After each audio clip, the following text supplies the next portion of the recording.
remember yesterday. Yesterday. Ain't today like yesterday? Like yesterday. Yeah, I remember yesterday. Yesterday. Yeah, I remember yesterday. Yesterday. Hope tomorrow's not like yesterday. Like yesterday. Yeah, I remember yesterday. Yesterday. Yeah, I remember yesterday. Yesterday. They said cars is gon' fly, too busy just getting high. As lights bright up the sky, anxieties worldwide. We steady living to die, fighting on both sides. Lost without a guide, hustling to survive, it's the vibe. It's like we came from division, too many dreams. They think we make it out here pitching. We tripping, fighting the sun of perdition. With all the superstitions like we locked on the mission. It's friction. From the constant position of being on the bottom like we deep sea fishing. Feel the tension, that's why I fight to make a way. But some days, I just try to sip the pain away. Yeah, but some days, I just try to sip the pain away. Yeah, let us pray. I remember yesterday. Yesterday. Yeah, I remember yesterday. Yesterday. Ain't today like yesterday? Like yesterday. Yeah, I remember yesterday. Yesterday. Yeah, I remember yesterday. Yesterday. Hope tomorrow's not like yesterday. Like yesterday. Yeah, I remember yesterday. Yesterday. Yeah, I remember yesterday. Yesterday. I can't be a pessimist because I'm alive. To be a pessimist means that you agree that human life is an academic matter. So I'm supposed to be an optimist. I'm supposed to believe that we can survive, that we must survive. Yeah. Look, now imagine being lied to as a people, with thoughts of being equal, like they could be peaceful. Treated like we was legal, fly like an eagle, on no pins and needles, exercise your cerebral. Man, these people lie, they deceitful, lethal, they stunt man, evil Knievel. The Lord's people was never part of the plan, the big scam. Police really the clan on stolen land.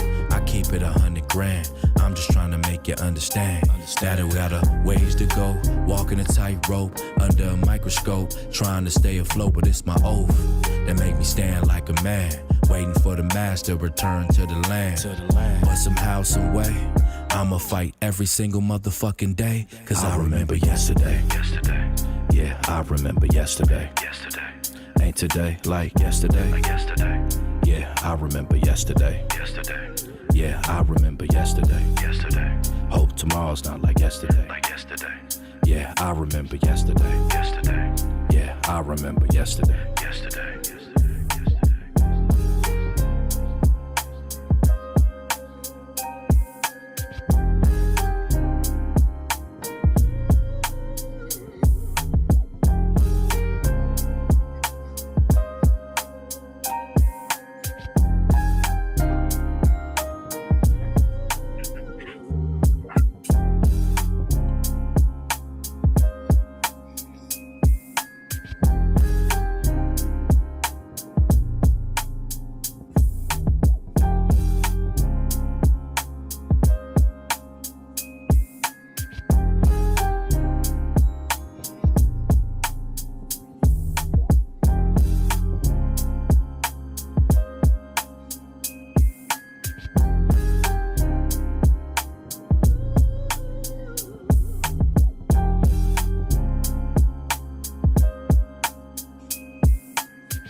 Hey, shalom, shalom, Israel. You live with the Israelite School of Universal Practical Knowledge.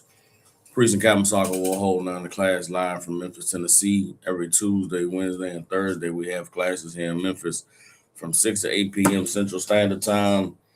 All you brothers and sisters tuning in, if you got family, loved ones, people you care about in the Memphis, Tennessee, and surrounding areas, get them in contact with the Israelite School of Universal Practical Knowledge. Since 1969, we've been teaching so-called Blacks, Hispanics, and Native Indians the truth according to the Bible. What is the truth? The truth is that so-called blacks, Hispanics, and Native Indians descend from the greatest people that have ever walked the face of the earth. The Bible identifies us as the lost 12 tribes of the nation of Israel. And in the year 2026, there's nothing more important than for God's chosen people to learn the truth of who we are, where we come from, and what our purpose is on this earth. So what we like to do with these classes is go into this book called the Bible to give you the knowledge, wisdom, and understanding that the Most High is placed inside this book so that we can come back to being the people that he called us to be and reclaim our righteous place on the earth as kings, priests, princesses, and daughters of Zion. With that being said, I'd like to start the class off with questions. Any brothers and sisters online have any questions, type them in. Any brothers and sisters in the room have any questions, just raise your hand. And if we don't have any questions, we'll go ahead and get into the topic of tonight's class. What you see on the screen is lies and hypocrisy. Let me say Yahweh Shamal Tabashem Yahushua to Sister Anaya in Mississippi. Yahweh Bashem Yahushua Burger Thumb to all the brothers out there tuning in. Yahweh Shamal Tabashem Yahushua to all the sisters. If there are no questions, like you see, the topic of tonight's class is lies and hypocrisy. Going back to last week's classes, I felt it was a necessity to begin to address some of the things that's going on as far as current events, the way that they are unfolding in this country. And it just really takes some time to look at the situation and the circumstances that we find ourselves in as so-called Black people, Latinos, and Native American Indians in this country. It seems like there's a lot of people in the world that's beginning to wake up to the planned, plotted, and strategized cruelty of our oppressor and the evil imaginations that they have towards Blacks, Hispanics, and Native Indians in this country. And it's maybe surprising to some, but since 1969, the Israelite School of Universal Practical Knowledge has been trying to warn our people about the clear and present danger that we were facing, being at the mercy of our oppressor in this land, who we know is the white man. You understand? We've been on the streets since 1969 saying and showing and proving that the white man is the devil that the Bible speaks of. And for so many years on those streets, I personally experienced the ridicule and the vitriol and the anger that we faced coming from our people because of us telling them about a truth that they did not want to face. But now that you see the Supreme Court of the United States has overturned the Voting Rights Act, put the power back in the hands of the states, now that you're beginning to see that the cat who was behind Project 2025 was a man that was a student, you understand, who studied at the University of Virginia, African American Studies, and did his doctorate thesis on how Blacks survived during slavery because of community and because of sticking together. There's a lot of Black people that can't believe the depths that and the lengths that white people have gone through to study Black people, to understand us and our struggle and our plight, to then turn around and double down on the evil and the wickedness that we suffered during the days of slavery. And it's like, how did you all not know that how did you not know that in 2026 there were white people who are angry that they were not alive in 1826? How do you not know that all those years we sat in school learning about slavery and learning about buck breaking and learning about the master, having his way with the slave women while the men were out in the field? How did you not know that there were white people that were learning those same things and saying to themselves, well, damn, what happened? How did you not know that with all the, slavery movies that they've made and all the portrayals of Black suffering and Blacks being, suffering these atrocities, how did you not know that there were white people watching those same movies and saying, damn, this the power we used to have? What happened? It is a unfathomable, foolish endeavor for Black people to have ever thought or imagined that we were going to have peace and receive love and respect from white people. There has never been a civilization on this planet Earth in the history, a recorded history of people, where the powers that be just decided one day to willingly relinquish their power, just decided to one day willingly give up their position. That's not how rulership works. That's not how power works. That's not how, you know, what's the word I'm looking for? This is not how it works. Bear with me. The camera went out for a second, so I'm using this backup camera. Let me see what we got going on here.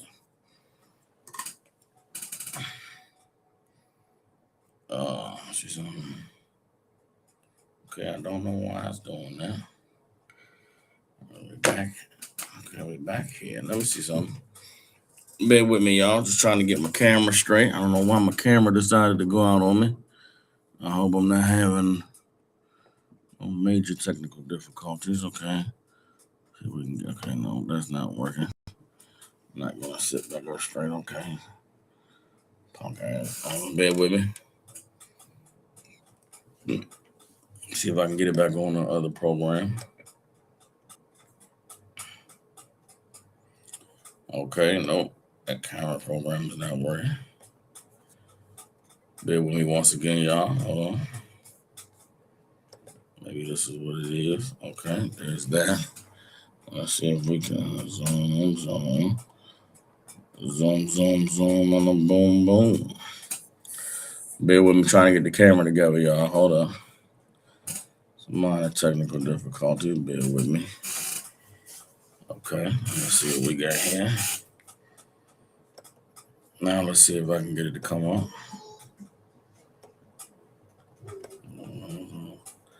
All right, there we go. We back up on the camera. Not sure why I'm getting a glitch out there. Bear with me. Right in the background. Okay.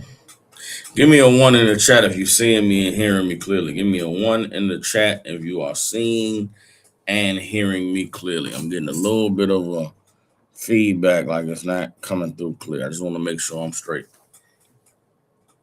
Give me a 1 if you're seeing and hearing me clearly. Move this out the way. Bring it back. Do this here. Okay, so that shouldn't be an issue. Like I was saying, man, it was such a foolish endeavor for us to believe that we were ever going to receive anything other than the cruelty and the abuse that we've suffered at the hands of the white man here in this land called America since we first encountered them. And now, the water makulat, the water anaya. And now that we find ourselves where we are in 2026, the writing is on the wall. And I know there's a lot of black people who are frustrated. A lot of them are afraid. A lot of them, are at a loss for words and not sure what to do next. And that is exactly what our oppressors wanted. The oppressor wanted for the time that we're in now to come to pass and for black people to be completely unprepared for the day of reckoning. You understand? Completely unprepared for what to do in the event that our oppressor did not live up to the fairy tale imaginary hope that we had for them to be human and to be, uncruel and to be not as evil as they have been in the past. So now that we're faced with the reality of who our oppressor is and what it is that they have determined for us, there's going to be a lot of brothers and sisters that are turning to the ISUPK, that are turning to the truth to hear what it is we have to say concerning what's the way out, concerning what do we do next. And that's why it's important that in this time, we stand strong and firm on this Bible and what it is that the Lord has revealed to us concerning our wisdom and our understanding in these times. There's a lot of people, man, because of the Christian church. Well, first and foremost, who's to blame for black people being asleep for all of these years and forever trusting that our oppressor would change and forever believing that America would do anything towards us besides be the place of our, suffering and cruelty and enslavement is the Christian church. For years, the church has been utilized as a tool by our oppressor to stop us from seeing them for who they truly are. Our oppressor created the religion of Christianity to make sure that as Blacks, Hispanics, and Native Indians progressed in this society and began to pick up this book, that there was someone there to teach them how to misunderstand it, that there was someone there to teach them the incorrect way to read this book. And that is what Christianity has done for the last, 150 years. Christianity has been utilized by our oppressor to make sure that we never understood the Bible as a manuscript that is anti-oppression. They made sure that we did not understand that the Bible was a record, a historical and cultural record of a people who constantly had to fight their way out of slavery, constantly had to fight their way out of oppression. And the means by which they accomplished success and victory was by turning to their God. You understand? A God that gave them rules, a God that gave them laws, a God that established, the parameters for their civilization.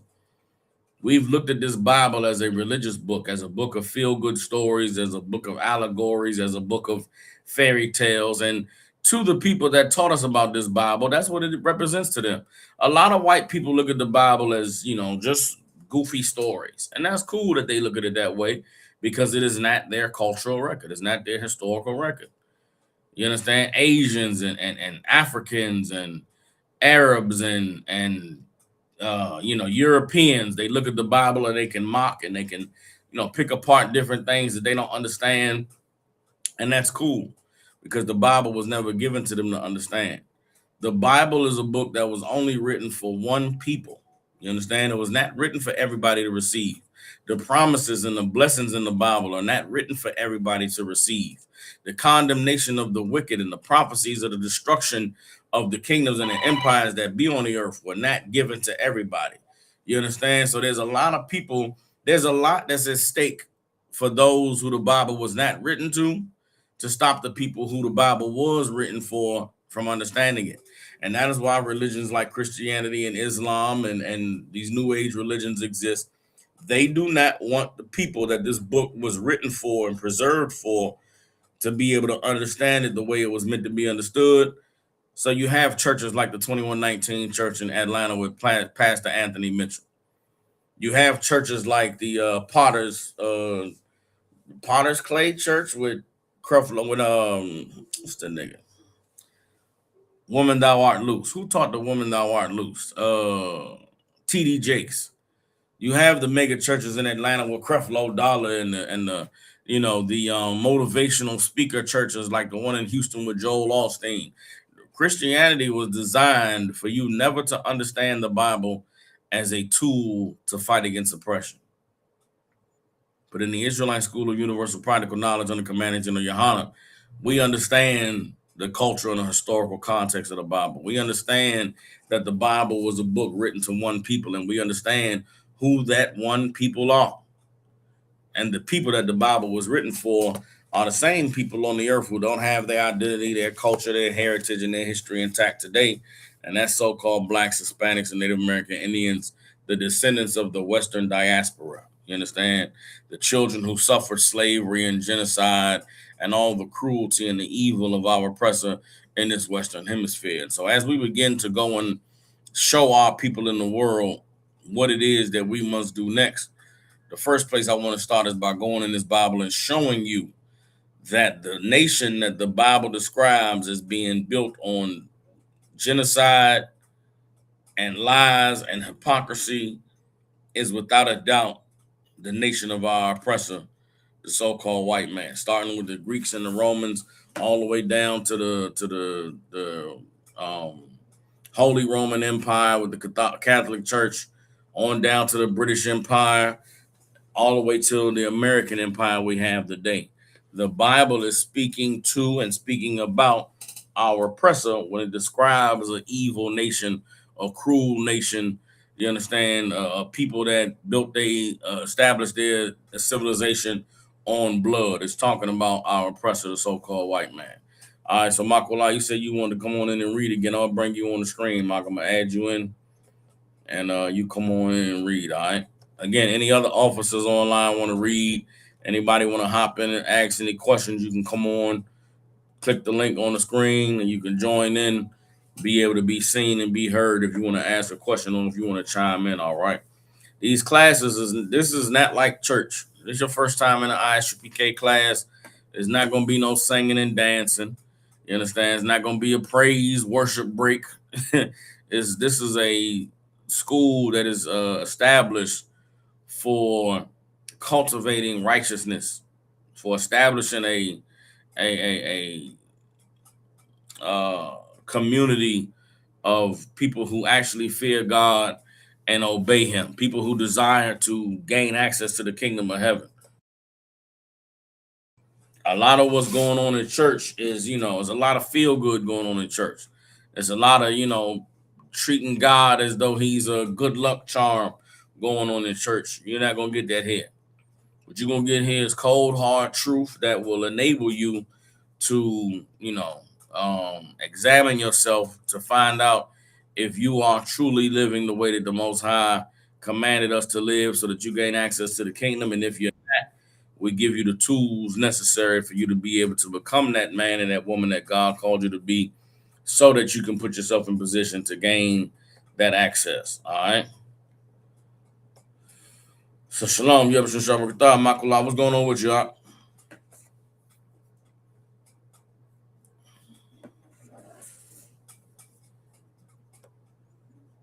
Hold on. You heard? I can hear you now. Go ahead. You good to go? Okay, most of Christ. Shalom. How about you? How was Shabbat? What's going on, Cap? You 12, sir? I'm good to go. I'm good to go. How you doing, priest? Hey, I'm good to go, sir. Throughout other one. I ain't about no sweat, no sweat. So first scripture we're gonna go to, let's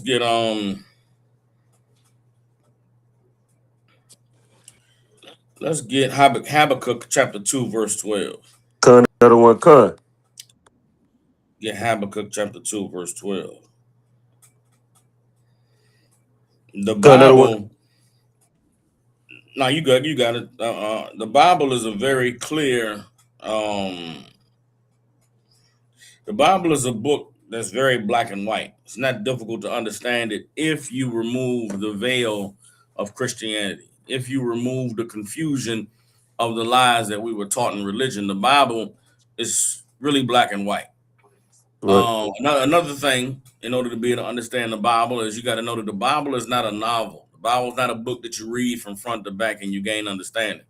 Right. An analogy that I like is that the Bible is like it's a manual for righteousness, right? So if you're someone that wants to be a man of God or a woman of God, there's not a book you can pick up and read front to back, and now you know how to be a man of God. Now you know how to be a woman of God. You understand? The Bible is a book that my camera just went out. Bear with me, y'all. The Bible is a book that if you read it, you have to have someone who is learned in the ways of righteousness to teach you and guide you. If you wanted to be a brain surgeon, you couldn't just pick up, a brain surgeon's manual and read a book about brain surgery and then think that you were fit to go and perform an operation with somebody. If you want to be a brain surgeon, you have to first go to medical school. You got to go through a residency program. You got to train for some time under a surgeon who has been doing the job. You understand? To show you how to, the do's and the don'ts, the procedures and the right tools to use. It's like being an apprentice. If you want to be a mechanic, you want to work on cars, you can't just read a mechanic's book and think that you're going to know how to, break down the engine and change the oil and do a, what's they call it, do a tune up and change the spark plugs. You understand? If you wanted to be an electrician, you can't just go read an electrician book and think you're going to go and wire up a house. You have to go through a process of being educated and being schooled in the art of that craft. And you got to be trained by somebody who studied it and took tests and been approved to do the work safely. Well, the Bible is the same way. You can't pick the Bible up and read it front to back and think you're going to understand God. You can't pick the Bible up and think you're going to understand how to live righteously. It's a need that you are guided and taught and reared in the understanding of the Most High and understanding these laws and understanding the cultural and historical nuances of what you're reading so that you know how to apply them, so that you understand what was taking place and why God allowed this thing to happen and what does it mean for us in the world that we're living in today. Too many people have been convinced because of the lies of Christianity that you can pick up the Bible and read it and think that you are a man or a woman of God. That's just not how it works. So these classes are designed for you to get that education. These classes are designed for you to have that tutelage and to be taken step by step through these scriptures so that you can understand them, to give you the historical and the cultural context so that you can be reared up in the ways of righteousness, reared up in the knowledge and the understanding of what it takes to be a man of God. And then we can find out if you have what it takes. But the Bible is not a book you just read and then some magic thoughts beamed into your mind. Now you got to understand it. And that is where the vast majority of people on this planet err and thinking that the Bible is a book they can pick up and read themselves and they'll get understanding. That's not what the Bible says. That's not how it was established. That's not how prophets in the Old Testament were risen up. You go in this Bible and you read about Nehemiah, you read about Ezekiel, you read about Daniel, you read about Jeremiah. These are men who were raised in schools that taught young men who were given the gift of the Lord talking to them how to understand the Lord, how to know what he was saying and what to do with what he was saying. You go back in the book of 1 Samuel, Samuel was called by the Lord. Is it Samuel? Yeah, Samuel was called by the Lord when he was a young boy. He heard a voice calling Samuel, Samuel. He didn't know what the hell was going on. He thought it was Eli, who was his master calling him. He go to Eli and Eli say, nah, man, that's not me calling you. That's the voice of the Lord. And Samuel had to be taught and schooled on how to understand the voice of the Lord, how to know when it's the Most High speaking versus when it's just your own thoughts, how to know when you're supposed to act on something the Lord is telling you versus when you're supposed to just sit back and observe. That's what you're going to learn being here in the school. And they don't have that understanding and that knowledge and that tutelage outside of here. And it's why the majority of our people err in the ways of righteousness and understanding the Most High. You understand? Right. So again, today's class is about lies and hypocrisy. We're going to show you what the Bible says about the sinful kingdom on the earth, about the evil empire that is prophesied to be destroyed. And we're going to show you through these scriptures and through current events that the Lord is revealing to us today who is this people that he prophesied we're going to be risen up very high, and then we're going to be destroyed in the end. So, Makola, we got Habakkuk chapter 2, verse 12. Let's read Habakkuk 2 and 12. Another one, cut. This is the book of Habakkuk, chapter 2, verse 12. Woe to him that buildeth a town with blood, establisheth a city by iniquity. The Bible says, woe to him that builds a town with blood and establishes a city with iniquity. Now, you may say to yourself, there's a lot of places on earth where people have gone to war, where people have fought and, slavery. They love to say slavery happened everywhere, right? But there's a lot of cities on this earth that are ancient, been here for a long time. And the only things that have changed are the people that, are living there. The generations have come and gone. Right. That cannot be said for this land of America.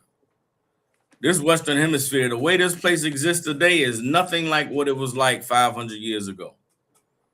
America has been transformed by our oppressors through what? Through violence, through genocide, through slavery. Right. All the major cities in America were built on blood and established by iniquity. I'm in Memphis, Tennessee. Memphis, Tennessee has always been a major city. It's called the Bluff City for a reason. It sits on top of a bluff, which is like a plateau that is, 100 feet above the Mississippi River. But Memphis has always been a city in a position to thrive and to be the center of a lot of commerce and a lot of trading because of where it sits on the Mississippi River. Our oppressor came here and found Native Indians living here, and they unalived them. And they kicked them off this land. There's a city I live in. There's a part of this city I live in right now called Orange Mound. Orange Mound used to be a mound located here. The Native American Indians in most of their cities, they built the way that their cities were structured and established. They built mounds, mound complexes, meaning these were human architectural feats where they built the land up on like a ramp style to a plateau, and they leveled it out. had it flat for a good, 3 miles or so. Then they built up another plateau, leveled it out, and they structured their cities that way. Our oppressor came here and found those mounds, and they ran railroad tracks through them. You look at cities like St. Louis, Indianapolis, Minneapolis, Chicago. All of these were cities that Native Indians were already living in, already occupied, doing trade, doing commerce. And our oppressors came here and built their own cities on bloodshed, built their own cities on, on evil, on rape and prostitution, you understand, and all manner of cruelty and evil. The Bible says, woe unto them, destruction unto them that build a city with blood and build a town with iniquity. You understand? Woe is an old Quaker English word that means destruction. So the place on the earth where all the cities and the towns were built with blood and iniquity, God has prophesied destruction onto them. You understand? You had something you wanted to add, Makola? Oh, live, sir. You just heavy points you bringing out the one. The water, No sir. sweat. I ain't about no sweaters. So let's come off of Habakkuk chapter 2. Let's get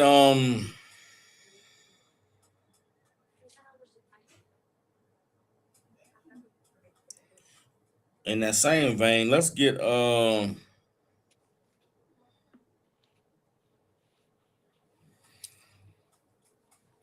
let's get Deuteronomy chapter 19, verse 14.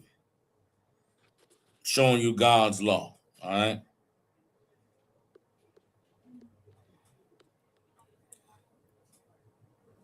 Kind of the one kind, sir. This is the book of Deuteronomy, chapter 19, verse 14. Thou shalt not remove thy neighbor's landmark, which they of old time have set in thine inheritance, which thou shalt inherit in the land that the Lord thy God giveth thee to possess it. You understand? You want to know why the Native American Indians were so kind to the Europeans when they came to this land? You want to know why the Native Americans allowed for the Europeans to set up, build what's some things they used to build little forts and have themselves entrenched in their little cities and nobody would come bother them.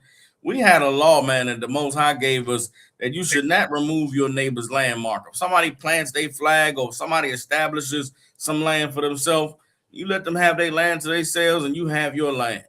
Right. You understand? When the so-called Europeans got here, when they encountered the Native Indians, these people lived free on the land, man. They roamed on the land because they had an understanding and a knowledge that this land belongs to the Most High.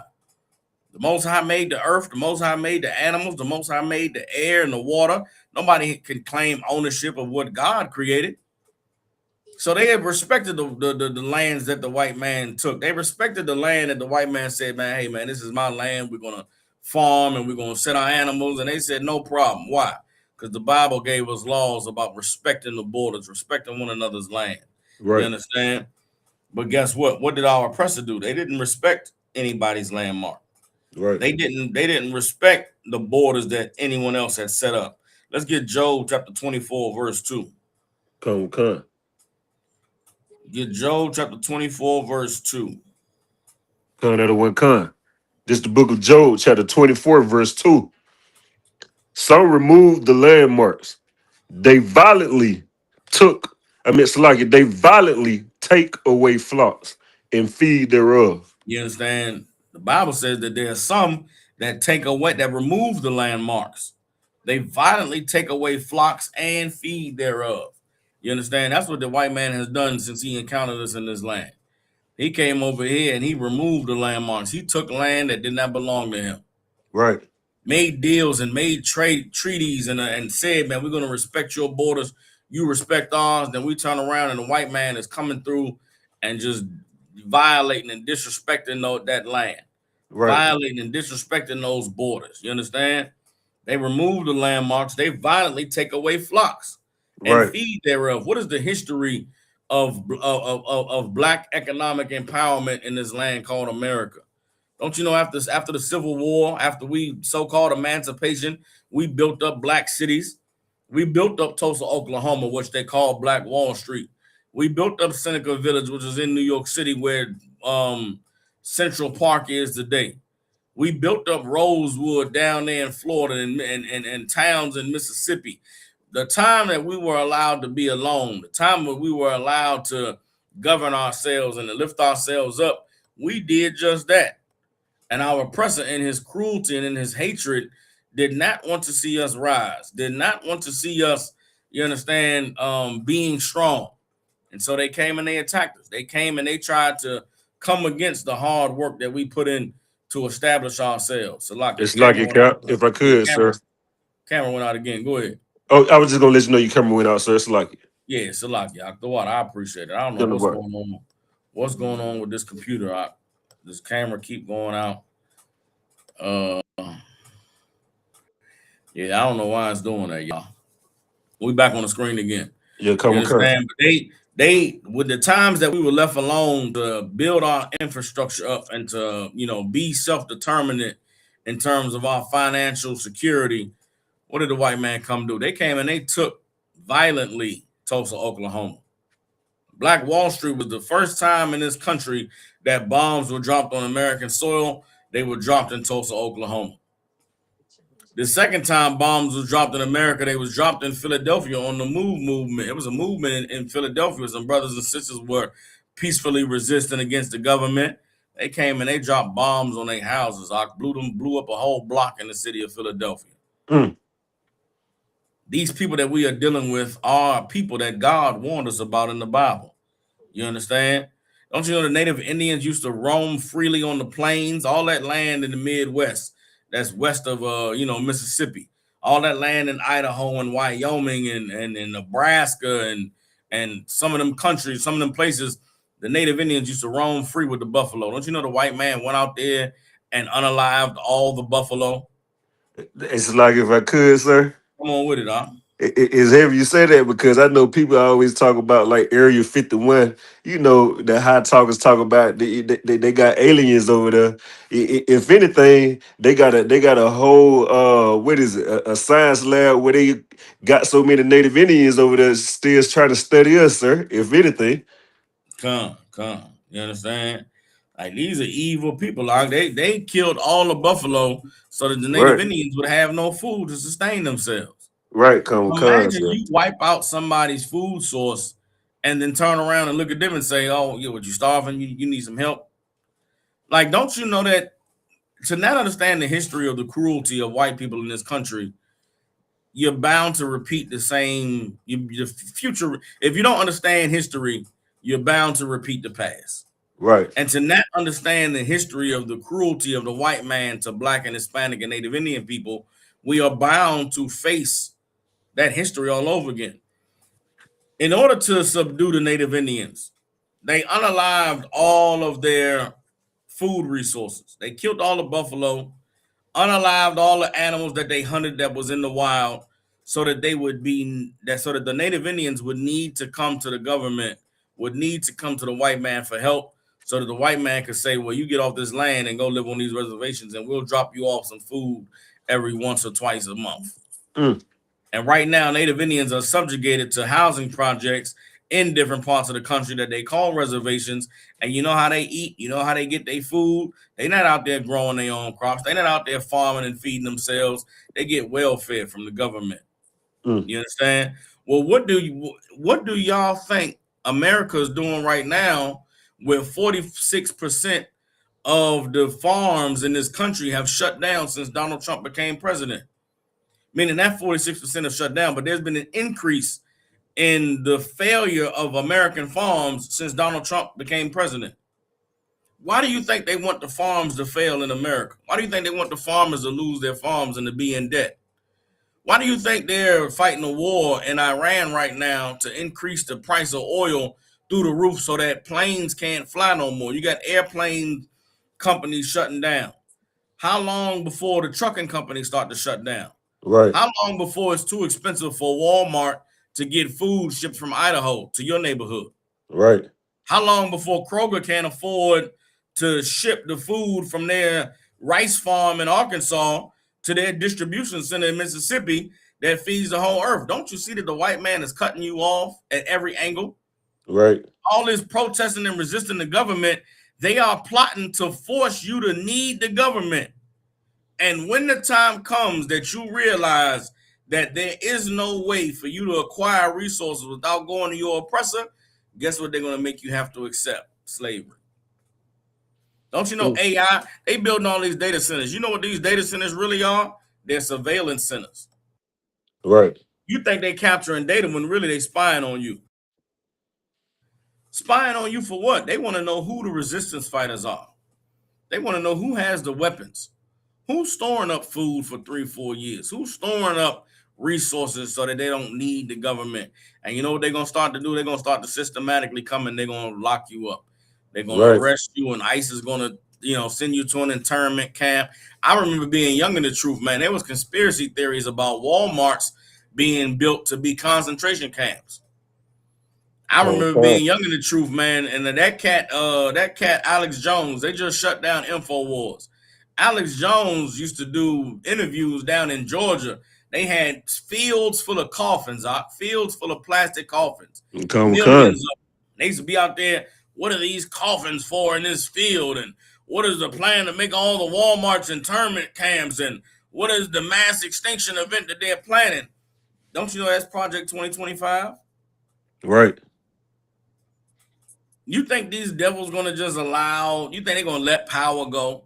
They're just going to allow you to revolt and do what? What the hell are you going to do after you revolt and throw Donald Trump out of power? You think America's going to be peaceful? You think the thing that comes after Donald Trump is going to love black people, is going to love Hispanic and Native Indians? You think the thing that comes after Donald Trump is going to love the LGBTQ and allow you to be trans and all these other things that they don't like? Nah, man, ain't not supporting that. Don't you know that they've used the media to demonize the image of black people, to make it look like we're just a bunch of drug dealers and sexual deviants, and we don't have no control, we don't have no morality, we don't have any rules. Don't you know that that's going to be the framework that they use to say these people need to go back in slavery? Right. All of your so-called freedoms and your liberalism that you fought for with the Democrats, that's going to be the thing the white man uses to say, yeah, man, these people should go into slavery. These people, they're out of control. Their mental health is, in shambles. They need all this type of therapy and this medication. It wouldn't be that way if we just put them back under our thumb. We just put them back in slavery. They can't get jobs. They ain't got nowhere to go to work. No sweat. We got a job for them. We got somewhere for them to work. We too busy partying and getting drunk and getting high and worrying about the goddamn Met Gala and the basketball playoffs to even address the evil that is getting ready to befall us. Thank the Most High, you got the men of the Lord that are keeping watch and that's warning the people and letting them know that the writing is on the wall, man. America is falling, and the devil that the Bible speaks of is beginning to rear his ugly head. And now is the time that you turn back to the Most High. You understand? Right. Let's drop that. Let's get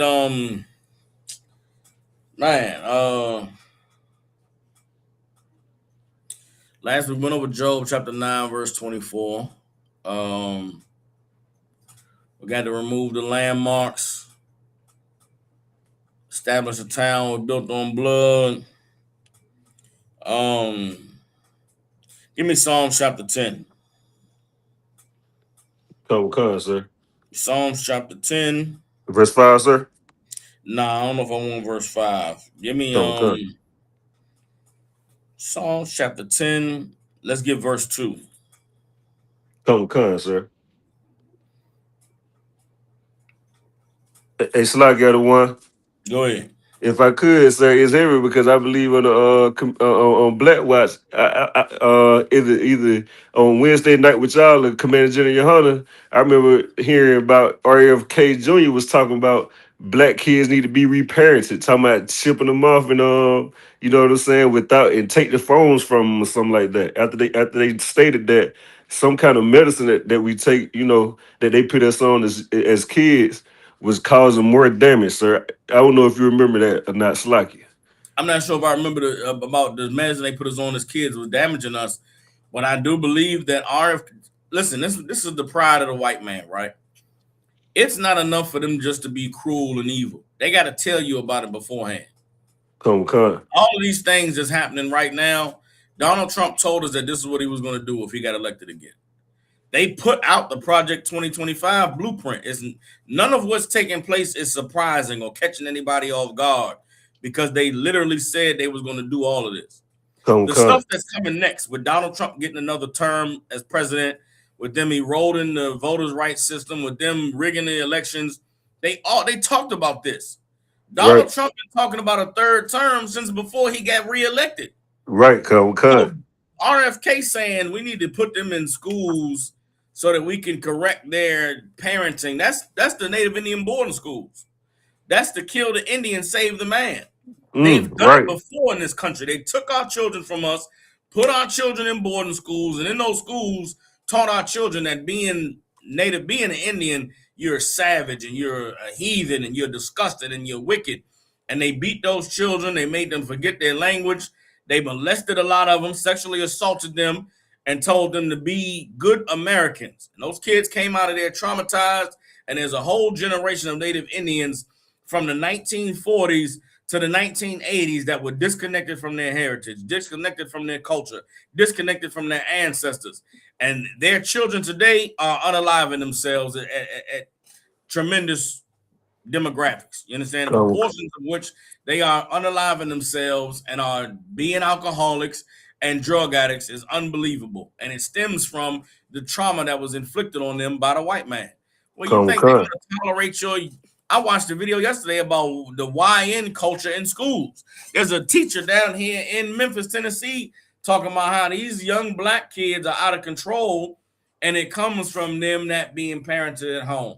Then she went into how, how could you expect them to be parented at home when their parents weren't parented because of the crack epidemic?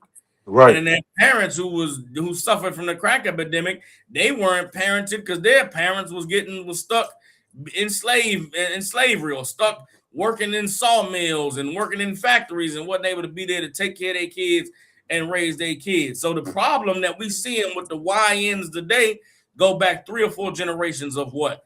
White oppression that divided our families and separated our communities, man. Don't y'all see that the thing they're trying to do next is what they've already done before? Right. This thing is coming full circle. And the only way that we're going to avoid it or stave it off is if we change and turn back to God. If we change and turn to the Most High and let the Most High do what he said he would do, which is be an enemy to our enemies. Right. The Most High do what he said to do, which is if a man's ways please the Lord, he'll make even his enemies to be at peace with him. The only recourse of action that we have right now, facing the impending destruction that is coming to us at the hands of these oppressors, is to turn back to God. Come. You understand? Camera went out again. Y'all bear with me. I don't know why the camera went out. Now the other camera working. We'll rock with this camera till it go out, and we'll go back to the other one. So both sides crazy. All right. Well, let's go ahead and get Psalms chapter 10, verse 2. Sir. This is the book of Psalms, chapter 10, verse 2. The wicked in his pride doth persecute the poor. The wicked in his pride does persecute the poor. Who's the wicked? The white man is the wicked. Right. You understand? The wicked in this instance is the rulers, the powers that be, those who are in authority. You understand? Who is in a position to persecute the poor? The people who are rich. Right. Who's in a position to persecute the poor? The people who have the money. There's a 1% in this country, and you know what? They're not black. Right. They not Arab. Right. They're not East Indian. Right. You understand? They're not Jamaican and Haitian and Trinidadian. They're not Chinese. Right. The 1% in this country is the white man. And what does he do? Persecutes the poor. Right. Keep reading. Let them be taken in the devices that they have imagined. The Bible says, let them be taken in the devices that they have imagined.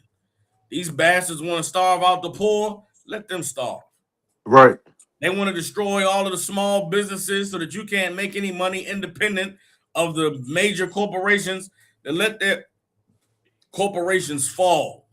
Right. Let the stock market be destroyed. Right. You understand? Keep reading. For the wicked boasted of his heart's desire. For the wicked boasts of his heart's desire. I just said they got to talk about their plans. They got to tell you what they're going to do. The wicked boasts of his heart's desire. They so proud to tell you how rich they are, how powerful they are. You understand? I watched the interview. Donald, what interview did I watch? So like it slipped my mind just now.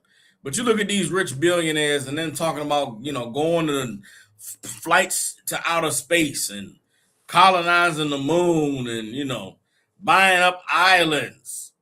They boast of their heart's desire. They not shy about being billionaires. They're not shy about gobbling up all the wealth on the earth. They're not shy. Donald Trump just sat on an interview today in the Oval Office with some little white kids and said, yeah, I had to kill those Iranian kids so that you could be able to have a future. I had to go and stop their nuclear program. That's why we dropped the Tomahawk missile on a school, because their kids dying means our kids here get to live. They boast of their heart's desire. You understand? They not shy about what they're trying to do. They're not shy about what their plans are. Project 2025, they put the blueprint out there in 2022 so you could know what they were trying to do. And then they put themselves in position to do it. Right. Con out of one con. And blessed the covetous, whom the Lord abhorred. They bless the covetous, whom the Lord abhorreth. Now, pay attention. If the wicked are the rich, the 1%, the ones with the economic power, the political power, right? Then who is the covetous that they bless?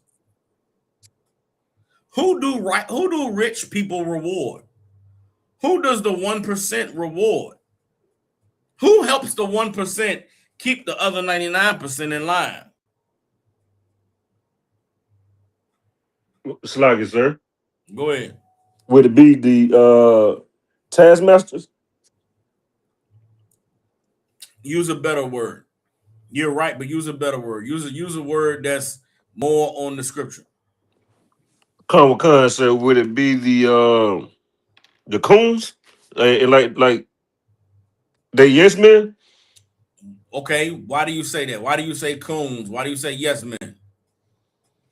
But Slag said because it's good. Oh, Slag sir. My apologies. What makes someone support the 1% and not the 99%? Oh, it's like it, sir. Go ahead. Is it because they want what they have? Yes. That makes them what?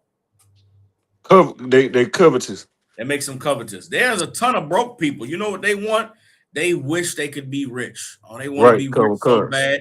There are poor white people in this country that vote for billionaires. Why?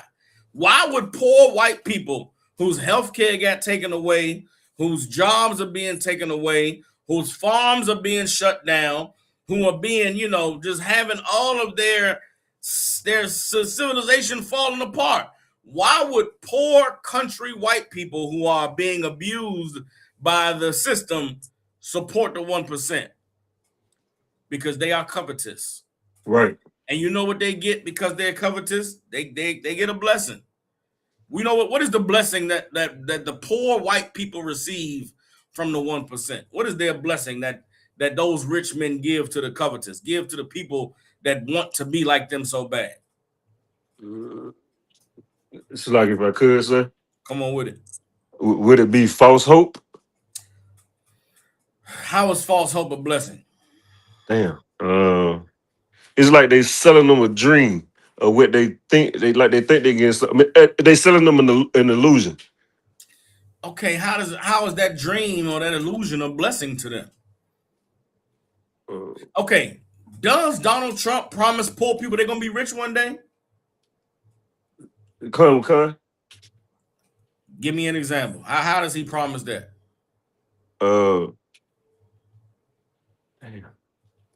By lying to him, sir? No. I need you to lock in. And this scripture is important to understand now. Come on. The wicked boasts of his heart desire and blesses the covetous. Right? This is Psalms chapter 10, verse 3. Come on. The covetous that the wicked blesses are the poor people that are coveting their riches. They look at these rich people and they don't say evil rich bastard. They say one day I want to be rich like him. One day I want to be the one that abuses the poor. One day I want to be the one that tells poor people shut the hell up. Do you know that right now there are poor white people that will not vote for the rich to be taxed? Why wouldn't the poor white people want rich people to be taxed? Because poor white people want to be rich one day. Right, Poor white people dream of a day where they get to be rich like Donald Trump, rich like Jeff Bezos, rich like Mark Zuckerberg. So they don't want for Mark Zuckerberg and Donald Trump to pay taxes because they pray one day they'll be rich enough to get all the tax breaks. What does Donald Trump and Mark Zuckerberg and Jeffrey Epstein give to these people that makes them continue to support them? What is the blessing that the covetous receive? For time's sake, I'm going to give it to you. Donald Trump says niggers are bad. Donald Trump says, I'm going to deport all of these illegal aliens. The rich give white people a position above the niggers. They give them a position above the spics. The poor white man's economic position does not change. He remains poor and white.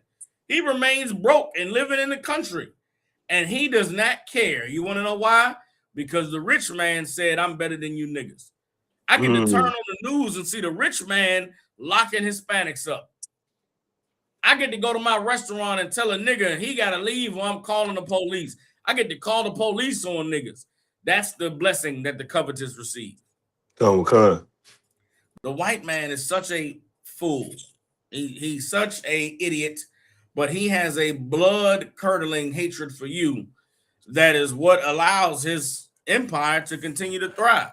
Right. Well, the 99% at the bottom keep the 1% afloat because they are covetous. Because they dream and imagine one day they'll be rich. So they will not allow any laws to be passed that punishes the rich because, goddamn, I could be damning myself. Do you understand? The Lord abhors a covetous man.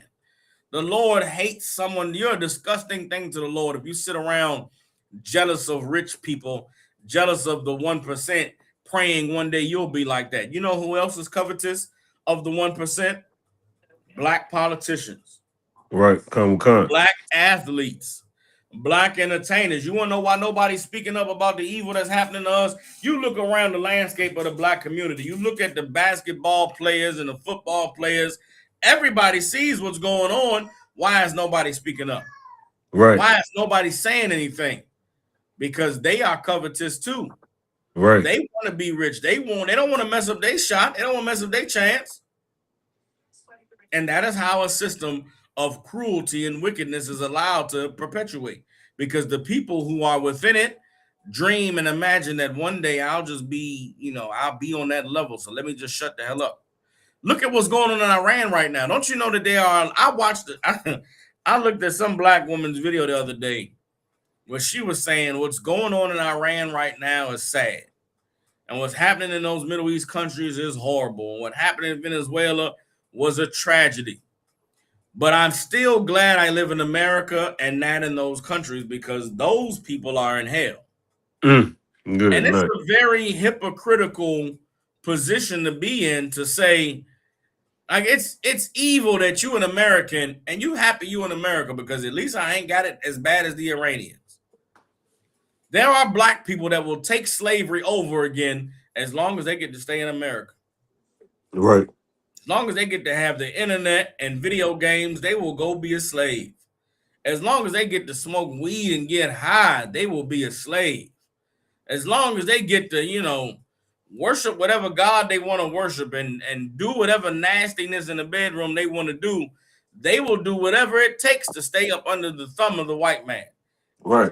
And you are disgusting to God. God abhors you. You an evil, disgusting bastard.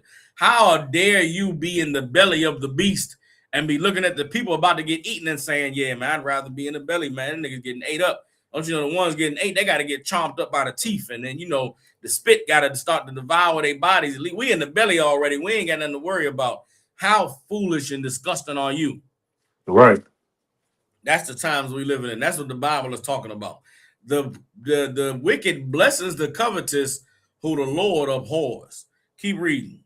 Con of the one con. The book of Psalms, chapter 10, verse 4. The wicked, though the pride of his countenance, it's like it, the wicked, through the pride of his countenance, will not seek after God. God is not in all his thoughts. You understand? The wicked through the pride of his countenance will not seek after God. God is not at all in his thoughts. That's Donald Trump. That's Pete Hegseth. That's the Project 2025. They don't consider God. They sit in their seat of power and their seat of prestige. Man, they think back 60 years ago, man. We used to hang them niggas from trees. We used to go have our way with them black women, man. We want that time to come back again. We want to go back and relive the glory days. And that's why they doing what they're doing. Right. That's why they putting these policies in place. You go and you look at, I need to look at this cat's name up. Do me a favor, Makula. Find me the name of the cat that wrote the 2025, Project 2025. Come on, sir. You understand? The author of Project 2025 was a man that got a PhD in African American Studies at the University of Virginia. And there are a lot of black people that are shocked that this white man took time to go and study black suffering and black plight during slavery, and then came up with a plan to roll back all the civil rights traction that we made with voting and with civil rights to put us back in the Jim Crow era. You understand? And I don't know why you're surprised by it. Let me see something. Come like it, sir. Is it Russell Vaught? It might be. What does it say?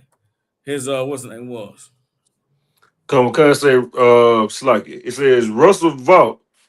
I went to an article. The Project 2025. Russell Vaught is a key author of the ultra-right-wing Project 2025 plan, which Trump sought to distance himself from during the election. He has advocated for the firing of career civil servants and an extreme approach to cutting government funding. No, that's not him. His name is not Russell Vaught. Let me see something. It's not Russell Vaught. It's another cat. Let me see something. Sir. I've commented on some sister's video about it the other day. So let me see if I can pull it up right quick. She gave his name in the video. Let me see something. Bear with me. But yeah, black people are surprised at the levels of depravity at which these devils is willing to stoop. And we've been trying to tell you since 1969 who the devil is, and y'all didn't want to hear it. You understand? See something bone? No. Hold on. Hold on.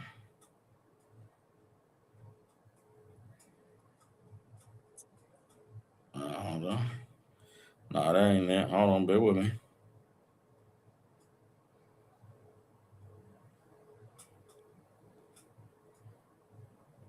Hold on.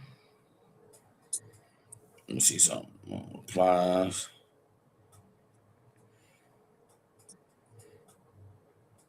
Hold on. Here we go. I'm getting to it. Okay. Okay. Is it Kevin Roberts? You said what? Kevin Roberts. Kevin Roberts. That's it. That's what I want. Kevin Roberts. Come. Kevin Roberts. Kevin Roberts.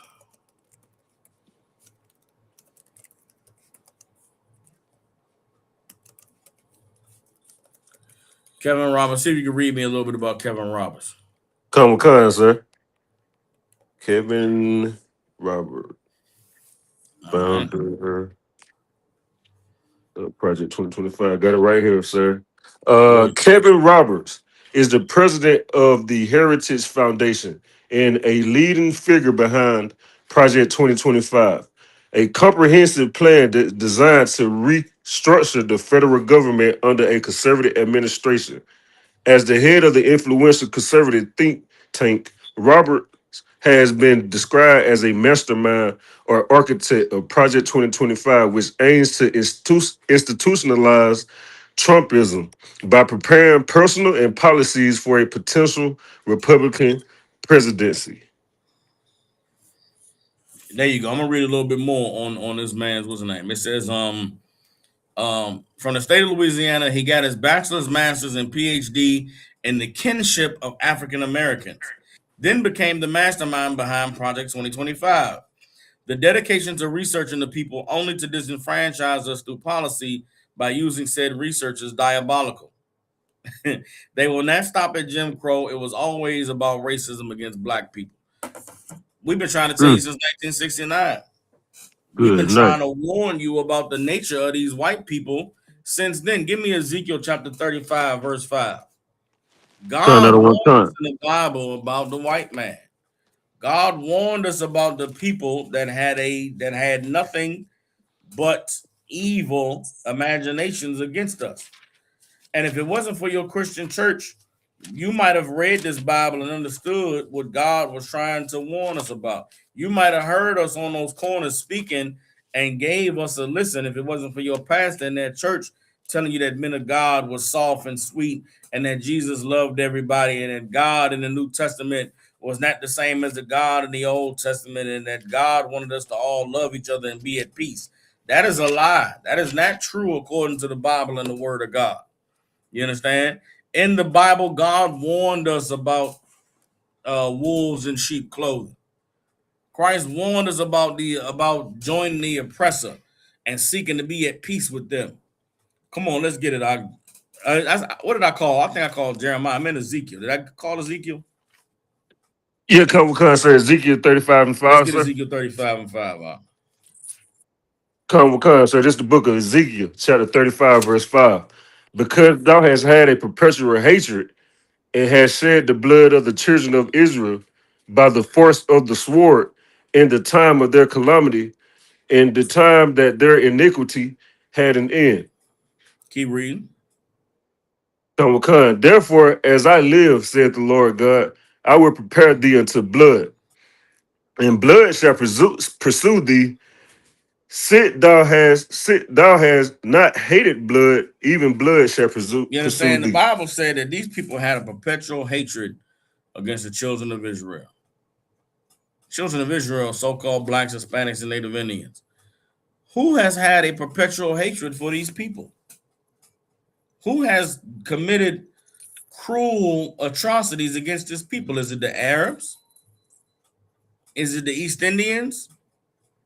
Is it the Chinese, the Japanese?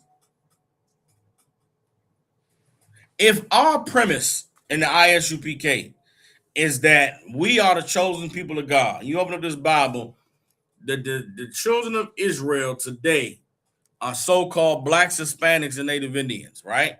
If you're going to run with what we teach, then who is the enemy of those people? Who is our biggest who is our biggest competition? Who is the one that is anti-us, anti-Israel, anti-God's chosen people? It's the white man. Right. You can't deny it. So when you read Ezekiel 35, let's actually go up to verse 1. Out of one kind. You This the read book. Ezekiel 35, you have to understand that we are viewing this as we are the people of God, the children of God. And if we're the children of God, Ezekiel in Ezekiel 35 is prophesying against the enemies of God's people. Right. And he's warning the enemies of God's people that there is destruction. And Right. as we read this, it's impossible for you to see anyone other than white people. Right. Now, your pastor's never going to understand this. Why? Because he doesn't have the historical and cultural context of the Bible. Your pastor's not going to understand this. Why? Because he doesn't know who the children of Israel are. Your pastor's not going to understand this. Why? Because he's not going to know who Mount Seir is. Right. He's not going to know that Seir was a cavernous, mountainous region south of Israel, where the people were troglodytes that lived in that area. They were cave dwellers. Mm. They were people that lived in and out of caves. They did not have any land. They did not farm. They lived in the clefts of the rocks. You can't understand Isaiah 47 without this context. You can't understand Ezekiel 35 without this context. You can't understand the book of Obadiah without this context. We understand it though. Why? Because we know what the Bible is talking about. Right. We know that the white man is the devil that the Bible speaks of, because the Bible is very black and white about who the enemies of Israel are. Now, let's read Ezekiel 35. Let's start at verse 1 and read down.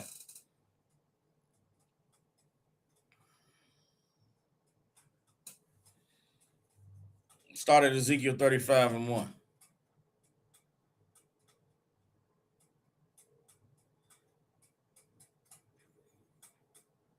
Makola, you there or I lost you? All right, the brother dropped off for a second.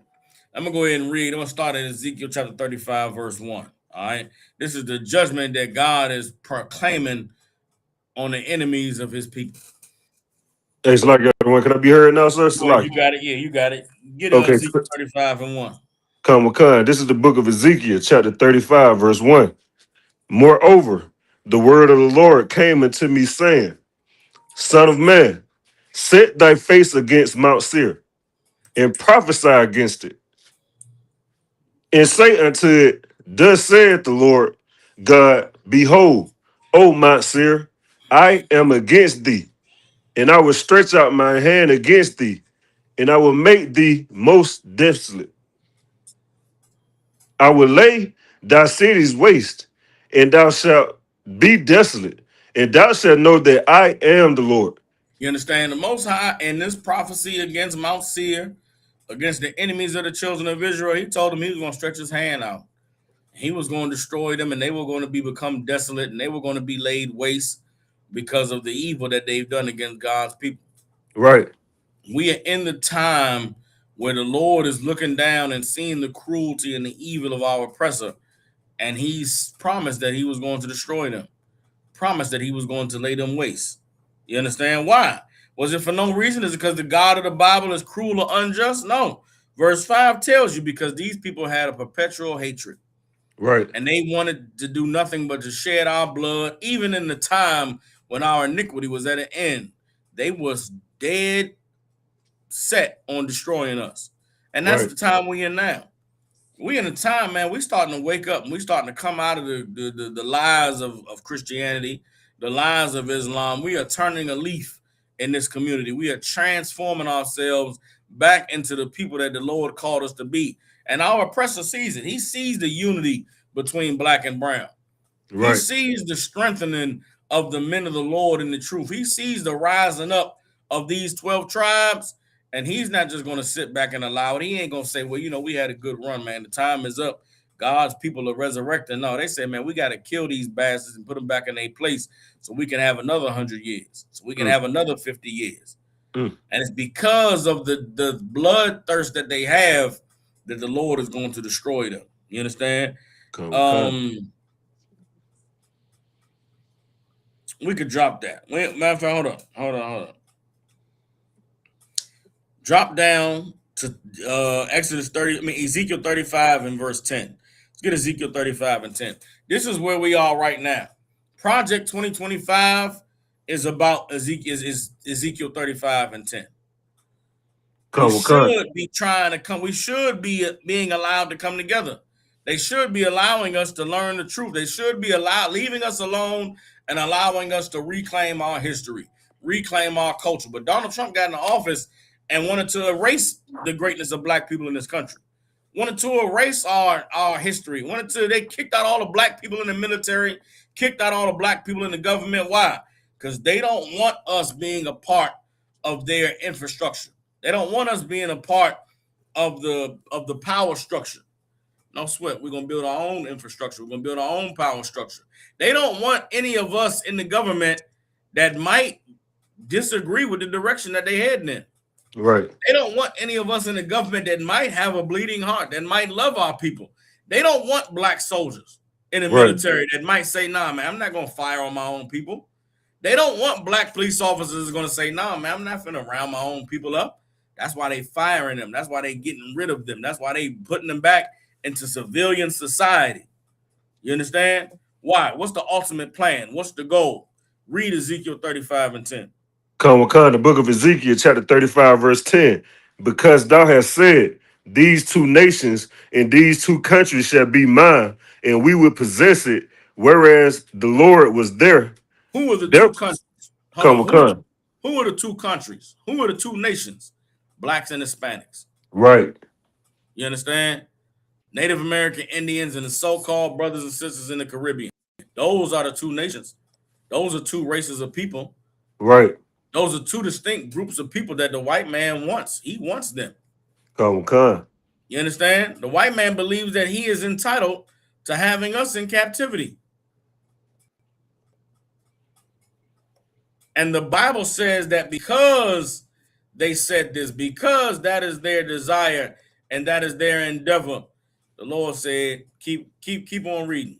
Come a con. Therefore, as I live, saith the Lord God, I will even do according to thine anger and according to thine envy, which thou hast used out of thy hatred against them. And I will make myself known among them when I have judged thee. The Lord said, because of their hatred, because of the evil they had planned against us, the Lord is going to bring that evil down on them. Right. The Lord is going to bring that hatred down on them. And we are going to know the Lord by the way he judged our oppressor. Right. We are going to know the Lord by the way that he judges these devils for the evil that they've planned against us. Right. This is the part of the Bible your pastor will not touch. Right. This is the part of the Bible your pastor cannot preach on because it wasn't taught to him in seminary school who Esau was. Right. It wasn't taught to him in school who the lost 12 tribes were. This is why in church they want you to stay out of that Old Testament. They don't want you reading these prophecies of what God is going to do to the slave master, of what God is going to do to the cruel, what God is going to do to the committers of genocide. They want you to forget about that God. Right. But guess what? That God is the same God in the New Testament. You understand? Give me Revelation chapter 13, verse 10. This is the God in the New Testament. This is the speaking about Christ when he returns. You think Jesus Christ is going to come back and hold hands and love everybody? You think Jesus Christ is coming back to deliver America, to love white people in America?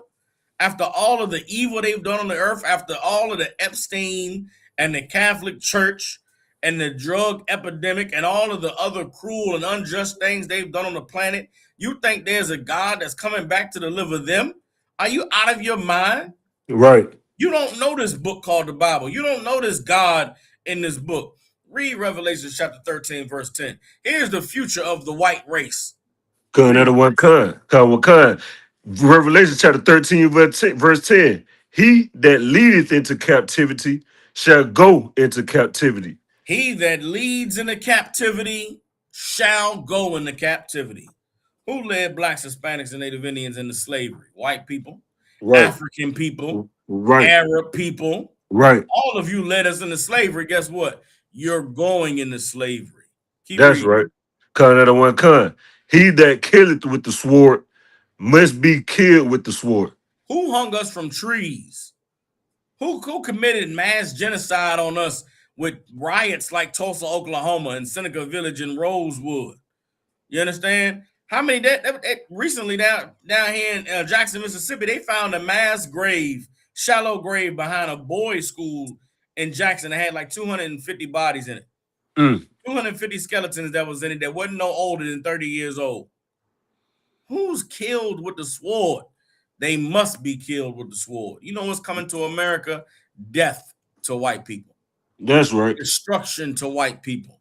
Blood running in the streets at the hands of God. Why? For all the evil that you've done to his people. Right. For all the cruelty and the terribleness that you've done to us. For all of your wicked imaginations like Project 2025. The Lord is going to deal with you. You understand? Right. Drop that. Give me Give me Isaiah 47. Give me tell y'all thy terribleness has deceived thee. Thy terribleness has deceived thee, thou that dwellest in the clefts of the rock. Don't you know the Bible identifies the white man in many different places? It doesn't use the term white man. The Bible calls him the cave dweller. Thou that dwells in the clefts of the rock, who set his nest on high. All these giant skyscrapers. Who lived at the top of these giant skyscrapers? White people. Why? Why do white people want to live in skyscrapers? Because it reminds them of the mountains. It reminds them of the caves that they came from when they were eating out of their grandfather's skulls. Right. You look around the planet, the white man has terraformed the planet. All the rest of the people on earth used to live in villages and huts and little, on the ground and near nature. The white man came and wanted to make everything cement. The white man came and wanted to make everything, 1,000 feet in the sky. So he could be up there where the cold air is. Why? Because he's from the mountains. He's from the caves. Anybody ever seen that Superman movie, the last Man of Steel movie? When Superman fought the soldiers that came from his planet. When Zod came down with that damn machine, and the machine was starting to transform the earth to be like Krypton, that's what white people did to the Native Indians' land. That's what white people did when they encountered you living amongst nature. They came and said, nah, man, make all this shit brick, all this shit cement, all this grass and this, leaves and flowers, damn that. Let's make it like the mountains. Good night, The white man don't come from nature. The white man don't come from flowers. White man don't come from, the sun shining on his skin. White man don't come from, the spring breeze and the summer heat. The white man comes from the cold, dark caves of the Caucasus Mountains. Right. So you know what he did in New York City? New York City used to be a wonderful island. The white man turned it into a metropolis. You understand? A megalithic, jungle, concrete jungle is what the white man turned it into. Right. Memphis, Tennessee used to be a beautiful city sitting on the river, sitting on the water. The white man came and built up giant walls from the river, so you can't even go walk down near the water. You got to be all the way up, and you sitting up 100 feet looking down, because it make the white man feel like he's back at home in the caves. The Bible tells us about the cruelty of the cave dwellers, the evil of the troglodytes. We're going to read about it right now. You got it? The book of Jeremiah, chapter 49, verse 16. Thy terribleness hath deceived thee. God said thy terribleness has deceived you. You want to know what makes the white man believe he'll never not be in power? Because he believes no one is as terrible as him. The white man thinks I'll drop bombs on the damn desalination plant in Iran. I'll make it so that they can't drink in the desert. Ain't nobody gonna blow up the salt machine, the saltwater machine. The Iranians said, fuck you, excuse my language. They dropped bombs on the other Arab countries' desalination machine. Right. The white man said, we're gonna block the Strait of Hormuz so nobody can get no oil. The Arabs said, all right, man, we send our oil to China on the train. You understand? The white man said, look, we'll make it so that nobody can buy and sell anything. The Iranians said, we'll do the same thing. We'll blow up everybody else's oil exports so you can only buy oil from us. Right. The white man does not believe anybody is as cruel as him. He is deceived, not because of his riches, not because of his power and his influence. He's deceived because of his terribleness, because he believes nobody is as low down and bloodthirsty and murderous as I am. Right. The white man is Dexter. The white man is you from the damn show on Netflix. The white man is, who's the cat at the hotel, the movie with the hotel? Psycho. The white man is Psycho. The white man is Freddy Krueger in your dreams. The white man is Jason with the that's a white man breathing down your neck before he do something nasty to you. Right. His terribleness has deceived him. It's like that what? Come on with it, Doc. Hannibal Lecter, sir. Hannibal Lecter. You understand? The white man is the 5th of May. The white man is Darth Vader. The white man is Palpatine. They in the damn empire. Their terribleness has deceived them. Right. The white man is Sauron in goddamn Lord of the Rings. He's the Mm. orcs in Middle Earth. The white man is the Targaryens in Game of Thrones, on they dragons blowing fire, making everybody bow down, having sex with their brothers and sisters. Mm. He's the Targaryens. Good The night. white man is the villain in everything. Right. And he knows it. The white man is the white man in Avatar. You watch the Avatar. Avatar was a beautiful Right. movie. Beautiful Right. natural people connected to the earth. They hair on the vines and they hair connect to the animals. They living in oneness. Here come the white man with machines and guns blowing the tree up. He knows he's the devil. He's not shy about it. Right. His terribleness has deceived him. Keep reading. Kind of the one kind, sir. In the pride of thine heart, O thou that dwellest in the cleft of the rock, Thou that dwells where? in the cleft of the rock, In the mountaintops. in the cleft of the rock, At the tallest penthouse at a skyscraper. in the clefts of the rock, That lives in the cave, in the dark, in the cold. in the clefts of the rock, That want to turn everything beautiful and natural into a concrete jungle. in the clefts of the rock. God is talking about the white man. Right. He ain't talking about nobody else. The white man is the villain of the Bible. The same way he's the villain in all these other stories, the white man is the villain in the Bible. Then why Right. your pastor not teaching you that? Right. Why your church not teaching you that? Right. Because they were not established to teach you that. Come, The come. church was not set up for you to learn the truth. The church was set up for you to serve the empire. The Come, church come. was set up for you to bow down to Sauron. The church was set up for you to, for you to be hawked by Jason. You can't run. The church was designed for all of it. It's a horrible, evil thing out. You understand? Horrible, evil thing. And now is the time that we should wake up. Now is the time that we should recognize what it is that's taking place. You Come, understand? come. Let me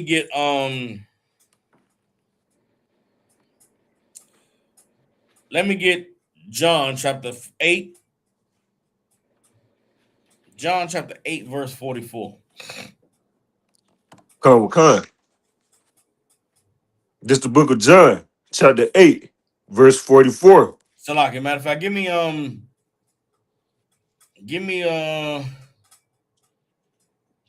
hold up.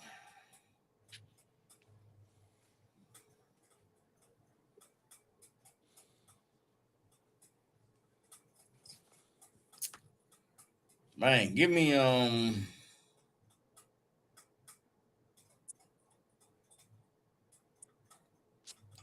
get John chapter 8, verse 39. Kind of the one kind. This is the book of John, chapter 8, verse 39. They answered and said unto him, Abraham is our father. Now, Yep. Salaki, this is the Christian church today. Come, This is the come. Christian church speaking against the men of the ISUPK. Right. These are Christians who talk against us and say that our doctrine is heretical. They say that our doctrine is dangerous. They say that our doctrine is, it's extreme. But they said the same thing about Christ. Christians love to say that they Abraham's seed, that they are inheritors of the promise that you read about in this Bible to Abraham's children. Let's see Right. what Christ said when they said we Abraham's seed. Read. Come, come. Yahweh said unto them, if ye were Abraham's children, ye would do the works of Abraham. Christ said if you were Abraham's children, you would do the works of Abraham. Which means what? What is Christ telling them? You are not Abraham's children. Right. You niggas are not partakers of this covenant. You're not included in the promises the Lord gave to Abraham. This is what we say to the Christians today in church. This is what we say to the white man today. This is Right. what we say to the Arabs and Islam today. You ain't Abraham's seed. If you Right. were, then you would be doing what Abraham said, what Abraham did. Come, Read come. on. Come, come. But now ye seek to kill me, a man that had told you the truth, which I have heard of God. This did not Abraham. You understand? You seek to kill us because we tell you the truth. That's the real reason they ramping up this evil against God's people. Because Right, they hearing us telling the truth and they want to wipe us out. You right, think that this is about the regular random people in the world. This is about us. right, This attack from the white man's government on Hispanics, on Native Indians, on black people, it's really on us. But right, they know they can't just come out and get us and attack us. They got to find a way to cause a mass distraction and get everybody looking the other way while they do what they really want to do, which will stop the men of the Lord from teaching. Don't you know why they're attacking freedom of? That's why they're attacking freedom of speech. That's why come. they're attacking freedom of press. They want to one day be able to quiet all the truth that we're speaking down, but they don't recognize that the more they oppress us, the louder they amplify our voices. You Right, understand? Christ said, if you seek to kill me because I tell the truth, which I heard from the Most High, Abraham didn't do this. Read right. on. Come. Ye do the deeds of your father. Christ said, nah, y'all do the deeds of your father. Your father ain't Abraham. You do the deeds of your father. Again, this is Christ speaking to the Christian church. This is Christ speaking to America's government. This is Christ speaking to Islam and all of these false religions that claim to be attached to the Bible. Christ is talking to all of them simultaneously. Read on. Come. Then said they to him, we be not born of fornication. We have one father, even God. They say we were not born of fornication. We had both of our parents. We know who we were from birth. We know our identity. We know our culture. We know our heritage. You can't tell us that we ain't Abraham's seed. Well, the fact that you know all of that, that is how we know you're not Abraham's seed. Because the prophecies in the Bible is that Abraham's seed would be separated from their culture, separated from their identity and their heritage. They would have to fight to come back to God, to obey him and to do what he said to do. The fact that you lived a good, wonderful life, that's how we know that you're not Abraham's seed.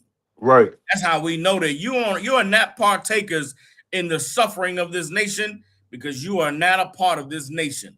And that goes for all you black politicians, all you black Christians, all of you super LGBTQ man hating and God hating black people that I be encountering on the internet. This is Christ talking about you. right, You understand? You say that you were not born of fornication. You say that you ain't suffered none of these things. Well, that's how I know that you ain't one of us. You might have black skin. You might say that your family generations go back, but guess what? You are a part of those who joined the white man. You right, are a legacy of traitors, a legacy of sellouts, a legacy of bowing down and sucking the white man's whatever in order for you to have a seat next to him while you destroy our people. You are not Abraham's seed. right. You understand? You do the works of your father. Read on. Come. Yahweh shall said unto them, if God were your father, ye would love me. For I proceeded forth and came from him, from God. Neither came I of myself, but he sent me. You understand? If you were of God, then you would love me. Man, if you were of God, you would hear the ISUPK teaching and you would love what we teach. If you were of God, you would hear us breaking down these scriptures and you would say, damn, that was wise, man. I ain't never heard that broken down like that. If you had the spirit of the Most High, you would see what we're saying by warning our people of the evil of the white man, and you would say, damn, man, they have been saying that since 1969, and they were right. You would repent. You would say, Salakia. You would come and apologize to us for not hearing what we were saying. You would apologize to us for disrespecting us when you saw us out there on the streets. You would apologize to us for not recognizing and realizing that the protectors and the defenders and the watchers over black people were those angry niggas on the corner this whole time. But you too proud. You two set in your ways. You refuse to acknowledge that you were wrong and we were right. Well, you know what? That tells us something about you. That lets us know who you are at your core. That lets us know who you are in your spirit. And you are not of God. You understand? How dare you look at the things that we saying and think we made this shit up? Excuse my language. How dare you sit here and watch me go through the Bible and break these scriptures down and say, oh, nah, man, you got some wrong interpretation. No, you got the wrong interpretation. Your church got the wrong interpretation because the Right, bastard teaching you there is a liar. right, And he's a sellout and a traitor to the white man. right. You ain't got nothing to gain from sitting here teaching these classes. This shit don't give me no money and pay no bills in my house. I do this because God called us to do this to warn our people. That's right. How dare you disrespect us? How dare you not acknowledge us? How dare you not say thank you, black man, for standing up? Thank you, Commander General, Your Honor, for teaching these brothers and for getting them out the streets and for getting them off of drugs and from getting them from doing evil to their people and to serve the Lord. That's Shame on you for disrespecting the work that the Lord is doing, raising these brothers up. That's what Christ is telling these men that are coming up against him. That's telling them he got a devil. That's telling them that what he's saying ain't right. Shame on you. Keep reading. Khan. Why do ye not understand my speech? Even because ye cannot hear my word. Christ said, why don't you understand what I'm saying? It's because you can't even hear what I'm saying. Right. You don't understand because you can't even hear it. Why can't you hear it? What's stopping you from understanding? What's stopping you from grasping this word? What's stopping you from saying, damn, them brothers right, man. They was bringing out some stuff I ain't never understood in the Bible before. Here's what it is. Here's why you can't understand. Here's why you can't hear us. Here's why you disrespect us. Here's why you still won't acknowledge that this whole time we were right and your pastor was wrong. Read. Khan. It's because ye are of your father, the devil, and the lust of your father ye will do. He was a because you are of your father, the devil. You really are the offspring of the white man. That's right. Everything you believe, everything you love, everything you like, everything you think about, all your dreams and your imaginations, it comes from the white man. It comes from your oppressor. And you cannot imagine a life without the white man. You cannot imagine a world without the white man. You cannot imagine anything without the white man. So when we speak against the white man, your ears shut off. When we speak against the white man, you tune out. Right. When we speak against the white man, regardless of how right we are and how much information and knowledge we get, you are going to say, man, them niggas crazy. They wrong. They don't know what they talking about. And you're going to go in church and beat your tambourine. You're going to go in church. You're going to sing your songs. You're going to go outside and you're going to go vote. And then one day you're going to wake up and the beast is going to be revealed to you, which is the white man, and he is going to eat you alive. Right. Guess what? We're going to be protected in that day because we're going to know what to do already. We're going to already have been gone. There's a short time you're going to see us out here on the streets teaching. There's a short time you're going to see us on this internet teaching. There's going to come a time when you're going to go and search for them crazy niggas on the corner, and we're not going to be there. And guess what? By then, it's too late. Right. Be with you. You're at the mercy of the white man now. The Lord is trying to warn you, give you a chance to change your life, give you a chance to hit his truth. He's giving us all the signs we need to see to know that the writing is on the wall. He's giving us all the signs to see to know that this thing we were taught was America is falling apart. You gonna still stand in there and fight with the white man that love you? You deserve the evil that comes on you, man. Why? Because you are of your father, the devil, and the lust of your father you will do. Keep reading. He was a murderer from the beginning and abode not in the truth, because there is no truth in him. When he speaketh a lie, he speaketh of his own, for he is a liar and the father of it. You understand? He was a murderer from the beginning. The white man been a murderer since the days of the caves. Right. White man been a murderer since the days of Romulus and Remus. Right. White man been a murderer since the days of Esau and Jacob. Come, white man's been a murderer since the days of Cain and Abel. You understand? The white man been a murderer since the days of the serpent in the garden with Eve. Right. You understand? The white man has been a murderer since the beginning. You understand? He abode not in the truth because there is no truth in him. There is no truth in the white man at all. The white man say the sky is blue, nigga, it's green. Right. The white man say the water is hot, nigga, it is freezing cold. Right. The white man say it's going to rain tomorrow. Guess what? It's going to be sunshine. Right. Because he is a liar. The white man say the economy is improving. You should expect a recession. The white man says, you know, we're saving the dollar. You should expect for some new currency to come about that ain't got nothing to do with the dollar, then you in hell. Right. You understand? They can't speak the truth because there's no truth in them.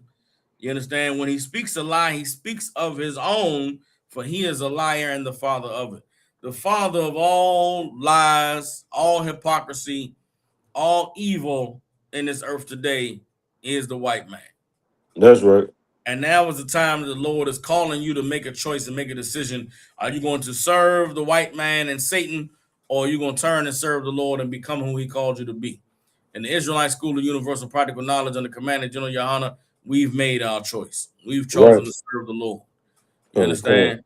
And we're going to make our election sure, and we're going to fight, and we're going to study these scriptures, and we're going to live righteously, and we're going to await the day that our King returns to destroy these oppressors and to reestablish us in our righteous place on the earth. With that, clap it up. With the Israelite School of Universal Practical Knowledge out of 1 West 125th Street in Harlem, New York. Since 1969, we've been teaching so-called blacks, Hispanics, and Native Indians the truth according to the Bible. What is the truth? The truth is that so-called blacks, Hispanics, and Native Indians descend from the greatest people that have ever walked the face of the earth. The Bible identifies us as the lost 12 tribes of the nation of Israel. And in the year 2026, there's nothing more important than for God's chosen people to learn the truth of who we are, where we come from, and what our purpose is on the earth. I'd like to thank the water to Officer Makula out of Atlanta coming through. Help me down, Okay. help me out class. Say, you know what I'm saying? Shalom, Yahweh Shem Yahweh Shabbat Thumb to all the brothers online. Yahweh Shema Thabah Shem Yahweh Shah to all the sisters. Makula, you had anything you want to say? Live, sir. It's an honor to read for you, sir. Bobby throughout it. Nah, Most High Christ. I appreciate you. With Most that, High Christ. see y'all for class tomorrow, Israel. Shalom. Shalom.